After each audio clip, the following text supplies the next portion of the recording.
Hello guys, তোমরা সবাই কেমন আছো? তো আমি আজকে ডিমের ঝোল রেসিপি করতে চলেছি, এগ কারি।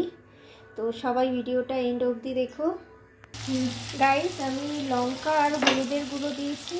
আলুটা বয়েল করা ছিল, যেহেতু আমার আলু আর ডিমটা আমি একটু বয়েল করেই নিয়েছি। তো এর মধ্যে নুন দিয়ে দিচ্ছি, যাতে নুন আর মশলাটা আলুর মধ্যে ঢুকে যায়, তাহলে আলুটার টেস্টটাও কিন্তু খুব ভালো লাগে। তো এবার আমি একটু ঢেকে দেবো। এদিকে আমি পেঁয়াজটাকে কুচি করে নিয়েছি। এবার মশলাটা করে নেব। আদা, কাঁচা লঙ্কা আর রসুন নিয়ে নিয়েছি, এবার বেটে নেব। আলুটাকে লাল করে আমি ভেজে নিলাম, এবার তুলে নেব। অ্যাকচুয়াল রান্নাটা আমার হবি, আমি ভীষণই ভালোবাসি রান্না করতে। তো প্রত্যেক দিনই আমি চাই যে কিছু না কিছু রেসিপি তোমাদের সঙ্গে শেয়ার করতে। আমি আদা, রসুন আর কাঁচা লঙ্কার পেস্টটা বানিয়ে নিয়েছি। আচ্ছা, তোমাদের বলে রাখি, ডিমটা কিন্তু আমি ছুরি দিয়ে একটু চিড়ে চিড়ে নিয়েছি, যাতে এই যে মশলাটা দিয়েছি, হলুদ, কাশ্মীরি রেড চিলি পাউডার আর নুন, এটা যেন ডিমের মধ্যে ঢুকে যায়, তাহলে কিন্তু ডিমটা কিন্তু খুবই টেস্টি লাগবে খেতে। তো আমি ডিমটাকেও একটু লাল করে ভেজে নেব। ডিমটা লাল করে ভেজে নিয়েছি, এবার তুলে নেব। এবার সেম কড়াইতে আমি আরেকটু তেল দিয়ে নিচ্ছি। আমি এতে গোটা জিরে ফোড়ন দিয়ে দিলাম, আর কোনো রকম গোটা মশলা আমি ফোড়ন দেবো না, কারণ মুখে বাঁধলে খুবই খারাপ লাগে। তো এর মধ্যে আমি পেঁয়াজ কুচিটা দিয়ে দেবো। আমি পেঁয়াজ কুচিটা দিয়ে দিয়েছি, এবার ভালো করে আমি ভেজে নেব। এটা কিছুক্ষণ ঢেকে আমাকে ভেজে নিতে হবে। পেঁয়াজটা আমি লাল করে ভেজে নিয়েছি।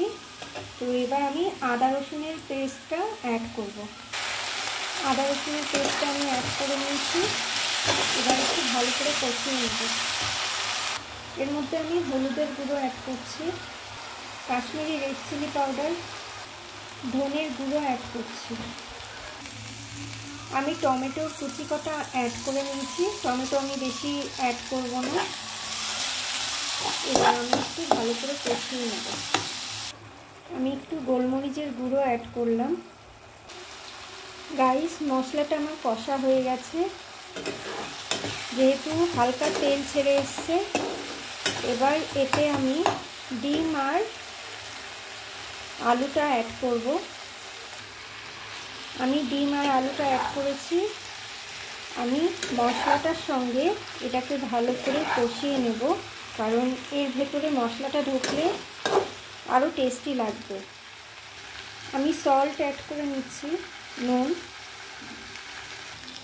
গাইস, আমি কিন্তু 2-3 মিনিট ডিম আর আলুর সঙ্গে মশলাটা কষিয়ে নিয়েছি। এবার আমি গরম জল অ্যাড করে নেব। আমি অলরেডি জলটা গরম করে রেখেছি। তো আমি এগ কারিটাকে একটু ঝোল ঝোল রান্না করছি, মানে একটু বেশি জল থাকবে। তো তোমাদের যেরকম মনে হয় রান্না করো। অনেকে একটু বেশ কষা কষা খেতে ভালোবাসে। তো যেহেতু আমার সব কিছু সিদ্ধই করা, তো আমার রেসিপিটা খুব তাড়াতাড়ি রেডি হবে। এন্ডে আমি আমার বানানো গরম মশলা আর কাসুরি মেথিটা অ্যাড করব।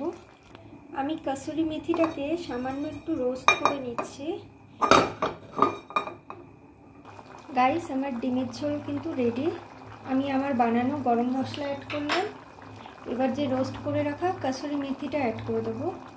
আমি একটু হাতে ম্যাশ করে নিয়েছি, তো এবার অ্যাড করে দিলাম কাসুরি মেথিটা। তো দেখতেই পাচ্ছ, আমি গ্যাস অফ করে দিয়েছি। ডিমের ঝোল কিন্তু আমার রেডি। ঝোলটা কিন্তু আরেকটু টেনে যাবে আর কিছুক্ষণ বাদে। তো আমার রেসিপিটা তোমাদের কেমন লাগলো বাড়িতে একবার ট্রাই করে দেখো। তোমরা অনেকে অনেক রকম ডিমের ঝোল রান্না করে থাকো, তো আমার মতো এইভাবে একবার রেসিপিটা স্টেপ বাই স্টেপ রান্না করে দেখো, ভীষণই টেস্ট হয়। আমি কিন্তু এতে চিনি অ্যাড করব না, যেহেতু আমি পছন্দ করি না। তোমরা চাইলে সামান্য অ্যাড করতে পারো। কেমন লাগলো রেসিপিটা অবশ্যই জানিও। ভালো লাগলে একটা লাইক কমেন্ট করে দিও।